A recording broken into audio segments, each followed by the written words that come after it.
Time. It's something that every business owner wishes they had more of. How do you get more time? How do you make better use of your time? How can you free up time in such a busy? Are you sick of working those extra hours? We're going to unpack how to use automation to save you time and create time in your business. Hi, I'm Paul Sweeney, and welcome back to the Business Behind Your Business. And we're going to have a look at this idea of automation. Now, automation is something that is out there. It's a buzz phrase at the moment, but it has some real substance to it, and it can really save your business. Like I said, time is something that every business owner wants more of. Okay, how do we get more time? How do we make more time in our busy schedules? How do we free up time and resources? Okay, we'd all love to have more time to do those things we really enjoy doing. But instead, we're stuck doing things in our business that consume our time, consume our resources, and don't always get the best result. So how do we do that? Well, one of the keys is automation. So by automating, what we want to do is the end goal is to have a better outcome, a better result, more achieved in a shorter time frame. Now, automation is just one part of how we can achieve this for our businesses, how we can make our businesses run more efficiently, run better, use our resources more effectively. So what we want to be able to do is achieve more in the same time frame, So we've only got the same number of hours in a day. We all have the same amount of time. So how can we achieve more? And by achieving more, we're not just talking about doing more, because we can do a lot more. We can spend time, tied up doing things and doing. But at the end of the day, we're not actually achieving the outcome. So what we want to do is achieve outcomes. We want to achieve more, the results that we want that are going to be important to our business success. So we want to achieve more. We also want to be more productive, but we want to be more productive doing the right things. Doing the things that are going to add value to our business, that are going to contribute to making sales revenue at a profit that we're going to get paid for. We want to make sure that we're productive doing the right, okay? And we want to stop time wasting or procrastinating by that fear or that apprehension that comes over you when you know you've got to do something, but you don't know where to start, or you don't know what you should be doing or where the resources are. So let's try and eliminate that as well from our those things that are preventing us from using our time wisely. We want to be more efficient, but like I said, you've got to be more efficient doing the right things. Okay, there's no point getting to the wrong place in a faster time frame if you still end up in the wrong place. We don't want to do that. So, is there a better way?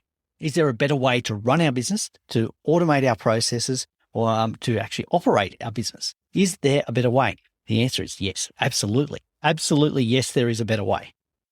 And it's a challenge for every business owner. Every business owner will face this. Not every business owner will walk into their business or design their business from scratch and say, hey, I've got a great system. I can do nothing better than what I'm doing today. There are opportunities for every business owner to review how you process your business, your processes in your business, your systems, how you actually do those transactional things which contribute to the end result, contribute to the sale, contribute to the service you're providing. All those processes can be improved without needing to spend a lot more on resources. In fact, you could actually be spending less on your resources. Freeing up time, enabling you to do more of the outcomes you need to, and reducing your stress at the same time, because running a business is stressful. So every business owner, particularly the small, medium business owner, when you've just started or even when you've been progressing, you're wearing so many hats in your business. There are so many roles and responsibilities. Now, one of the aims in running your business is to take you out of those positions.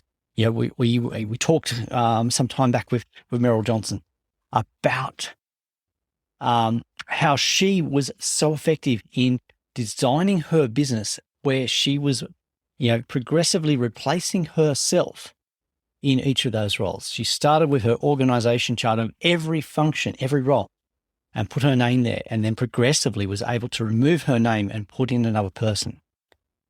So as a business owner, you may not have that luxury. You may not be at a stage where you've scaled your business or grown your business that much. And even if you have, you could still have these same issues of not being effective or efficient in how you do things. Okay. So there are so many roles, so many hats that you as the business owner are wearing. How can we make them more efficient? How can you spend less time doing those things that you're not so good at or that you take a long time to do, and free up time to do the things you really excel at, the things that you are really good at doing, which are going to create value for your business? How do you do that? How do you do that? Well, there are three main things that we can do. Looking at any process we have, there are three options we have. We can automate the process, we can eliminate things from that process, or we can delegate it. Okay. So there are the three things: automation, elimination, and delegation. Now, again, I'm not going to go into too much detail about delegation and elimination. I want to focus on automation today when we're talking.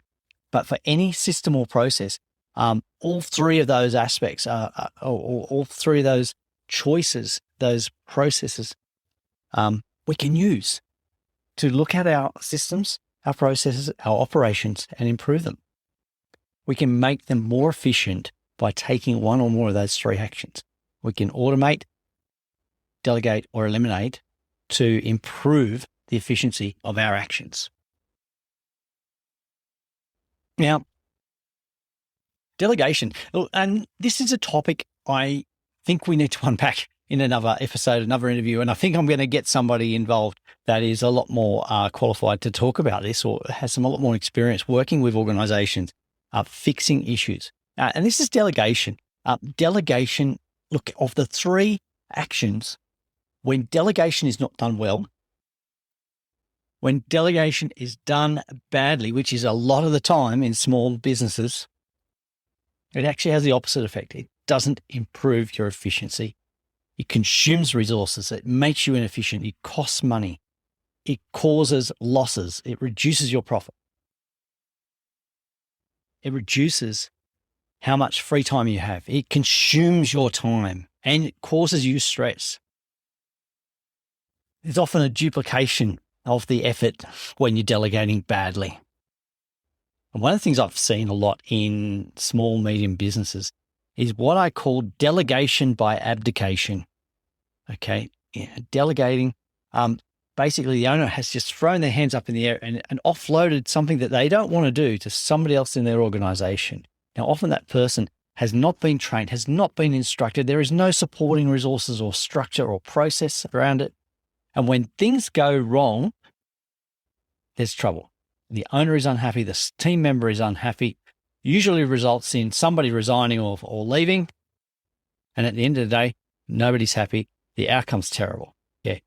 There are steps to delegation. Oh, look, we're going to get one of our experts involved to talk about this in more detail. And part of the reason I want to do that is because and one of the big things that comes out here in delegation is the need for trust. And Dave Ramsey captures this really well. So Dave Ramsey of the Entree Leadership program and book captures this really well, talking about the need for trust when you're delegating, and you must be able to trust your employee, and they must be able to trust you in that process. So how much trust do you give them, and how much authority and room to move? And he has this great example of how much of a rope, the rope you are to the rope, how much of that rope do you let go? So delegation is one thing, but I'm not going to spend much more time talking about delegation today. Elimination. This is something that when we look at any process, are there steps in that process that can be eliminated? Now, are there steps in that process that add no value? Steps in that process that make the process longer than necessary, make it complicated? Are there too many decision points? A lot of business processes in your business, in any business, there are steps in there that are redundant, add no value, and just make it more complicated. They add time to the process.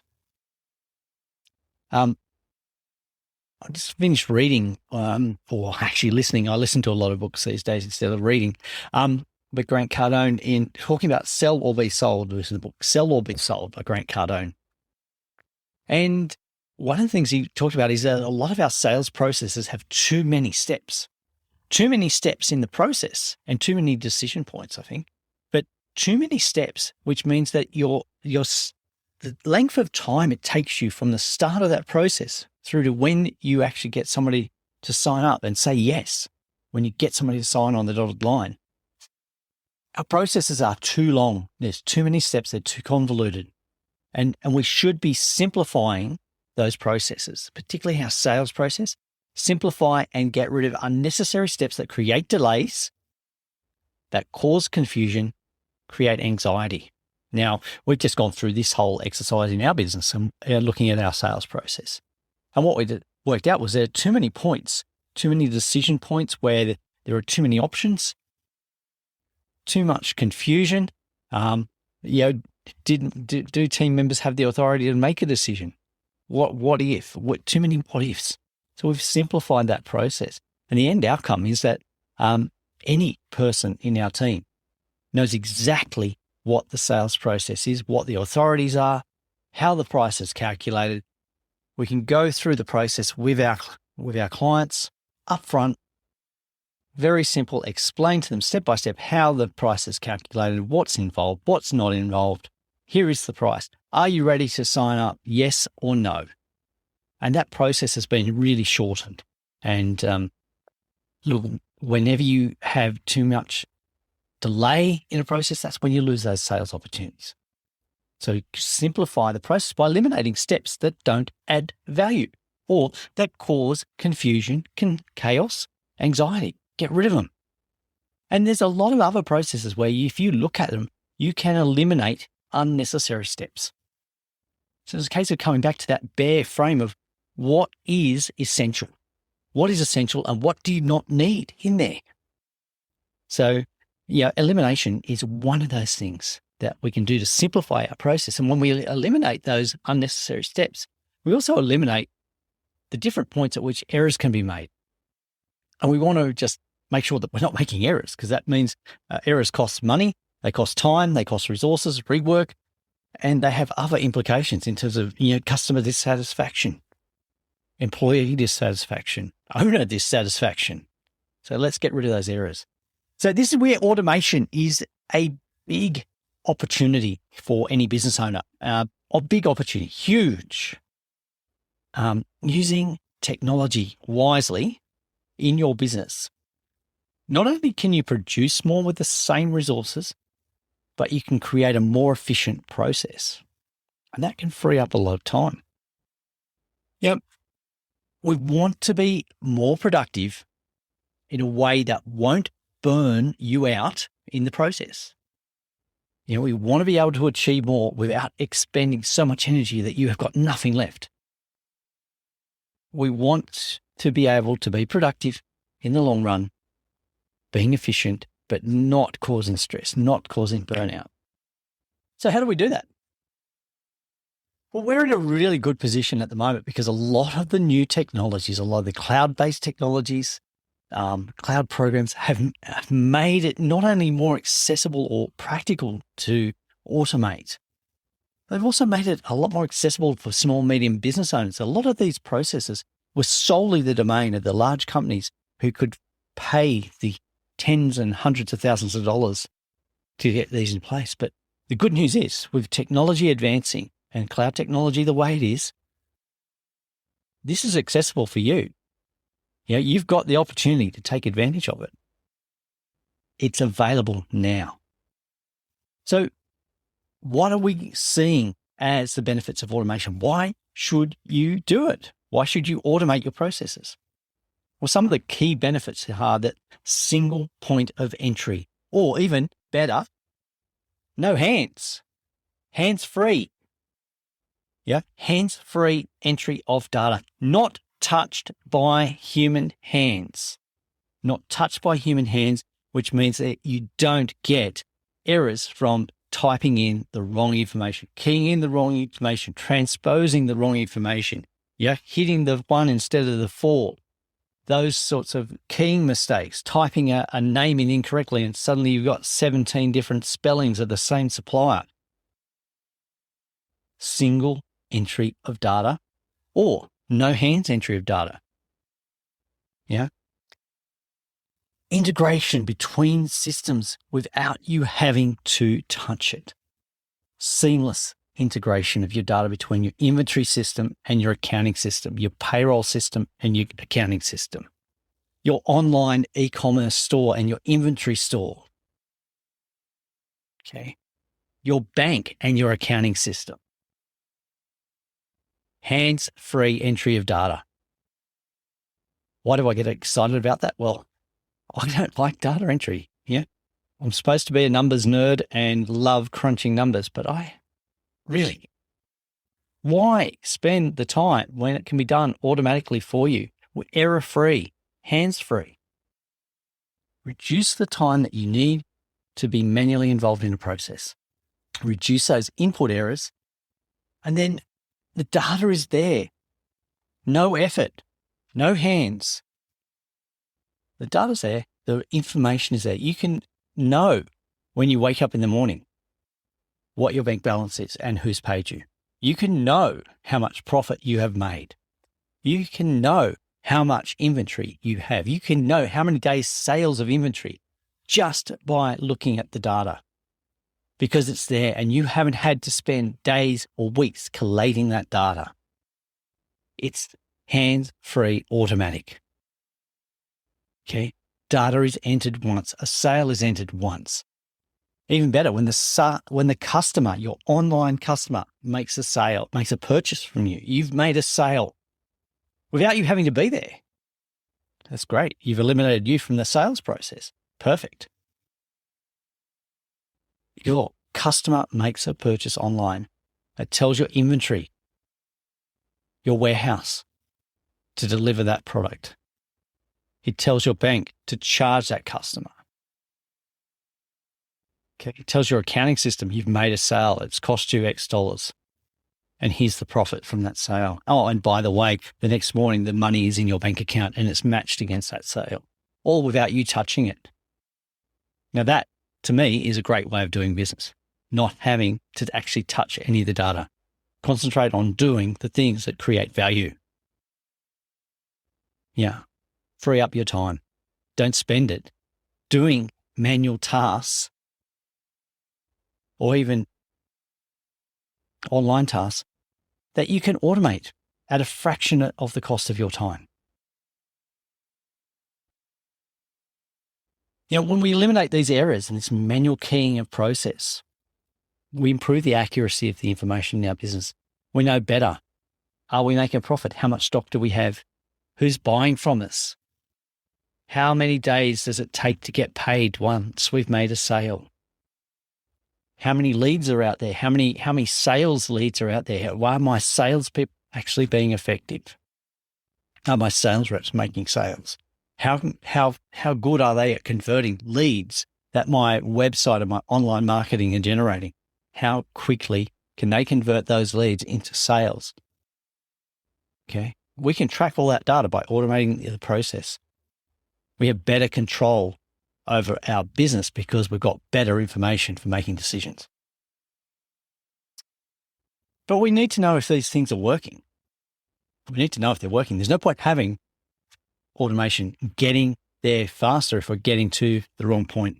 We don't want to go to the wrong location. We want to go straight ahead, exactly where we need to be.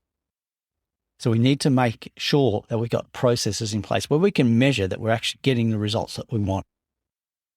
Okay, we need to measure that the automation is working. Okay, is it working correctly? Do we have errors being created? Is something not working? We need to fix it. How quickly can we identify when something is not working, when something is broken? Okay, this supplier, this tool, your e-commerce store has updated their software and it's caused a glitch. It's not talking to your inventory system the way it should. Well, the good news is with a lot of these third-party programs, they do the integration. You don't have to be a computer programmer to do it, not like the old days. The integration is often done between the two companies that are supplying those two pieces of software. When it's not not working and it's broken, you need to tell them and they'll fix it. Okay. But, get the data and use it, because the data is there. It tells you how effective your sales team are, how much inventory you've got. Are you overstocked? Are you getting paid on time? What bills do you have coming up? Do you have too many staff working on this weekend in your rostering? We know how much our sales are going to be. How many staff do we need? There's a big event coming up. How many staff where do we get the extra staff from? Do we have all the processes to quickly collect their tax file numbers, their employment declarations, their super fund details? Yeah. Can we automate that? Can we get them to supply the data and enter it straight away so that we don't have to? If there's a mistake, it wasn't made by you. They gave you the wrong information. Can we even get a system where they don't have to enter the data? It's automatically collected. What can we do automatically to improve the processes that deliver better outcomes for our business? Okay, we've got some great processes. Automation can save a lot of time. And time is important. As I said at the beginning, we can't create more time, but we can use it more effectively. I think one of the great examples, and you may have heard me mention this before, is one of our clients in the past that roofing business, roofing repairs.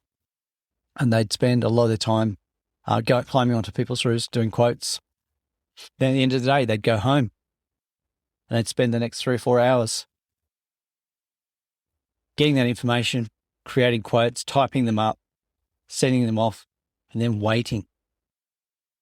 So from the time that they did the quote to when they actually got an acceptance, if they got an acceptance, could have been 4 weeks, could have been 2 months, could have been 3 months. So getting the right tools in place.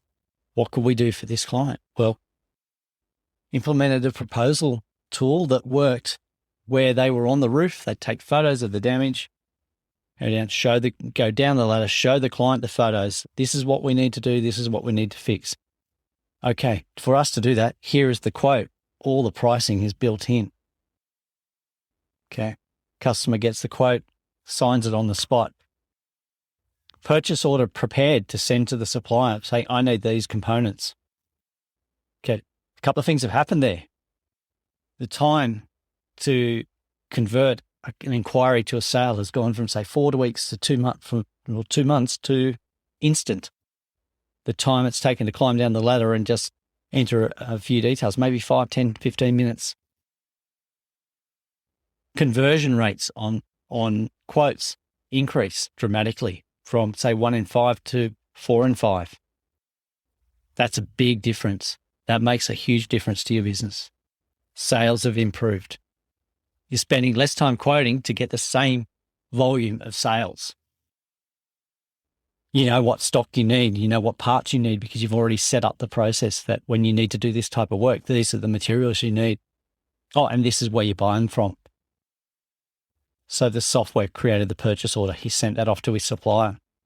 He didn't have to go there and manually go through the shelves and pick out what he needed.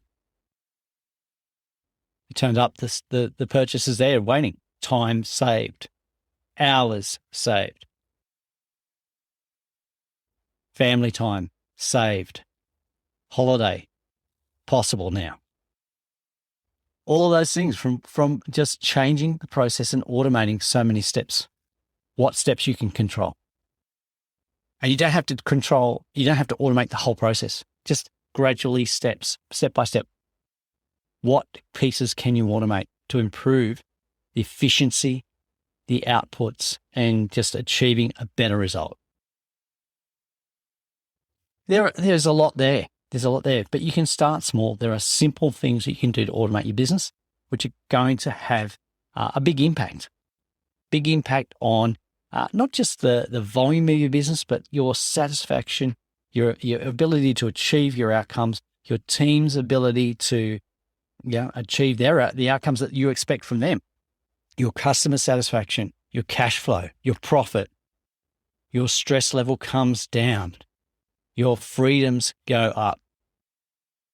We have the technology available.